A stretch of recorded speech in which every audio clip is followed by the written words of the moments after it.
So I am driving the Land Rover Defender, very exciting vehicle for me, always wanted to drive one, and by now you can see that I have the silver frost color. It is a beautiful looking vehicle, and if this is your first time watching, my name is Fakier and welcome to my channel.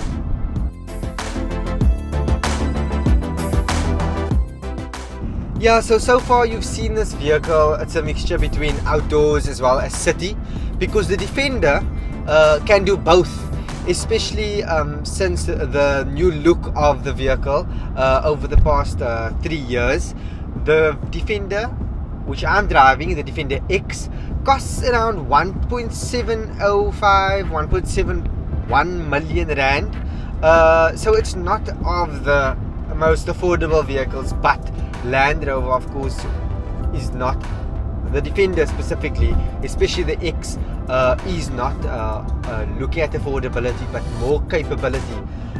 Getting apart from the silver frost color, looking at the exterior, you can see the beautiful detailing on the bonnet, kind of adding that rugged decals, that edging to the vehicle, and that black glossy finish and that trim in the center of the vehicle.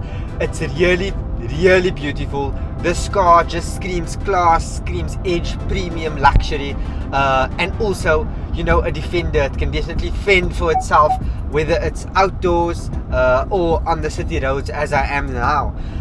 This car specifically is the 3-liter turbo engine 6 engine, and although it's 2022 and they just launched, Land Rover just launched the V8 2022 version, so you can have a look at that model as well. But this specific one still has, it's all-terrain, right? So it has 20-inch wheels, which I absolutely love. So this one has 20-inch wheels with the split, or the style split spoke rims. It's very beautiful, and it is in a glossy grey kind of color, but it stands out specifically when you actually can make use of the air suspension, electronic air suspension that is. And of course that it comes in 3 different heights. As you can see, you've got your axis height, and then your ease of access height, and then you've got your normal height, and then you've got your off-road height kind of level, and that really makes a mean looking vehicle. This car, of course, apart from capability and mentioning it all terrain, I think if you look on the website, you'll see that it can handle snow, and I think that snow and getting into your water, into your deeper waters, the vehicle definitely is not shy. Looking underneath the hood or the bonnet, you've got your 650 Newton meters of torque and a whopping 221 kilowatts of power. So that ain't a little. Now, also you must realize that this car is also a family vehicle. This car has 7-seat room for 7 seats, and I must mention that the last 2 seats that's in the boot is not that spacious. I did have 2 adults sitting at the back, and they mentioned that it's way more suitable for kids. So looking at the exterior, you can see this car is definitely a it's not very, I don't want to call it flashy, but yeah, it's not very subtle. We definitely had quite a few people giving us some stares and thumbs up at the beauty of this vehicle. Yeah, I haven't seen many on the road, but I think especially when you do add that off-road suspension, it looks absolutely crazy and mean. Yeah, but I think heading into the vehicle, you've got a mixture of seats. So yes, the majority is leather, but you do have a textured canvas, and the textured canvas is, yeah, it's a, I don't dislike it, but I'm sure some people would prefer full leather coverage. So yeah, if you are picky about your seats and you are paying 1.7 million rand, then I guess adding a little bit more to that price is not gonna make a big difference in terms of choice, but definitely the seats are very comfy. You've got electronic seats in the front and heated seats on the back as well as on the rear as well as in the front. On the front, you've got for the driver, you've got your interactive driver display, but then also the infotainment system is massive at 11 inches, and you've got a whole lot of modes. It's very, very intuitive and very, very black and kind of it's not very colorful, but very classy. So you've got your cameras up, you can alter your low traction launch from there, you can access the electronic tow bar, you can look at your vehicle dimensions, and of course you've got cameras all around the vehicle to give you that top or aerial view when you are parking or wanting to get into parking better. And I must say that the parking lines have been very, very, very accurate on this vehicle. So when you're looking at your ground clearance on the drive, you've got 291 millimeters, depending on your air suspension, of course, that I mentioned you can control on this kind of cockpit or in your cabin, which is very, very simple to use, very electronic. And I think also mentioning other sensors, for example, you've also got your sensors like your blind spot monitor, which is of course very, very, very handy. And yeah, I think it's quite awesome to be able to change your driving modes, also very, very simple from and not actually have to toggle via the screen or infotainment system, but you can toggle as you can see on your wheels, which you can switch between your aircon or of course your driving modes. Other nice to mentions and nice to have is, why do you need a rear view mirror when you can have a rear view camera? So out with the old and in with the new, you've got a beautiful rear view camera. And I mean, I'm just using the cameras so far. I haven't really needed to use make use of the actual mirror. I think it's also of course because of that spare wheel sitting on the back of the rear of the vehicle. But I must say I quite enjoy the rear view camera, especially when I am busy driving at night. I think it's absolutely quite a pleasure, especially when these windows are also quite tinted.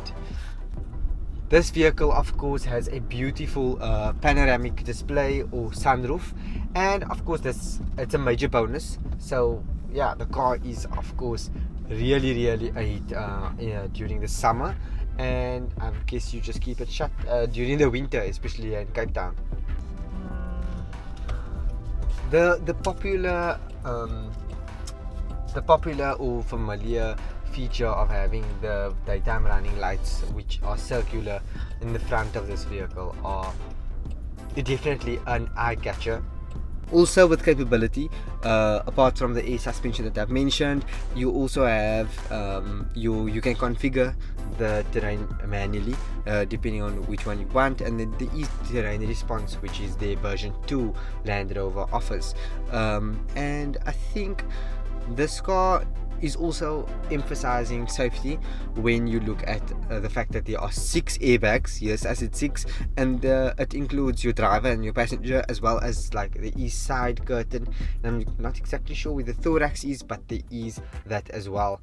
I think one of the other things that are very familiar with this vehicle is of course the matrix LED lights, headlights, that are of course your signature daytime running lights, or DRLs, which many people call it.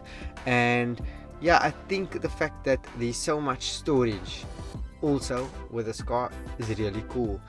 But I want to speak about the cons, and the cons are the fact that this car costs 1.7 million rand, and I do find that there should have been maybe a cooling box. For example, the Renault Triber, which is totally out of the segment, has a cooling box which costs 84,000 rand. Then you also have the V300D, which also has a the cooling cup holders, as well as the heat cup holders, or heated cup holders. And then yeah, I think that really makes a big difference. Then looking at the drive, this is not a con, because the car is absolutely wonderful and beautiful to drive. But I must mention the fact that this car is not as soft, or I'm not sure if I want to use the word soft, but yeah, it's because the car is amazing, and the drive is beautiful. But I did find a different drive with this vehicle when I drove compared to, for example, the Land Cruiser 300. And I must mention it because it's definitely a car well in the same segment. And I just felt that the Land Cruiser's capability was a little, I won't say better, because I haven't tested this on tough terrains or tougher terrains, but I must mention that it was very, very smooth, and I never felt any bumps really driving that car.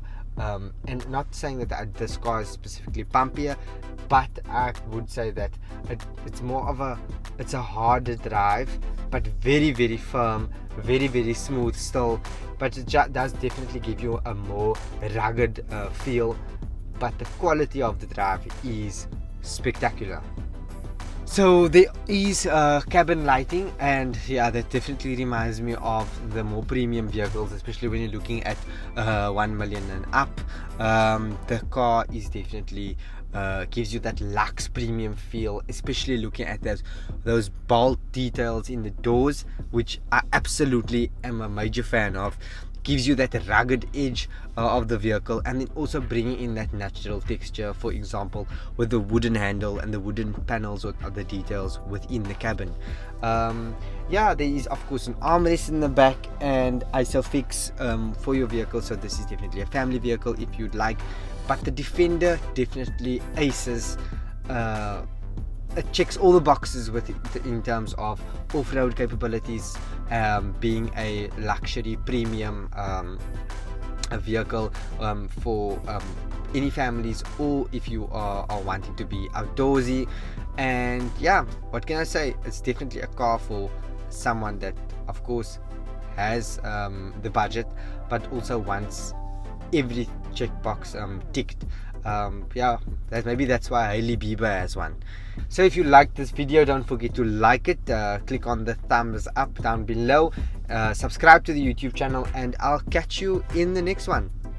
So something I must mention is that there is an activity tracker that you get with this vehicle, and they do mention that it's waterproof. So what you can do is of course take it out for a dip or a swim or in the rain, and then of course make sure that you can press the water drop lid to make sure that the water is released, and you can unlock your vehicle of course when close to the vehicle. But at the same time, it's a safety mechanism if you want to not carry your key on you all the time.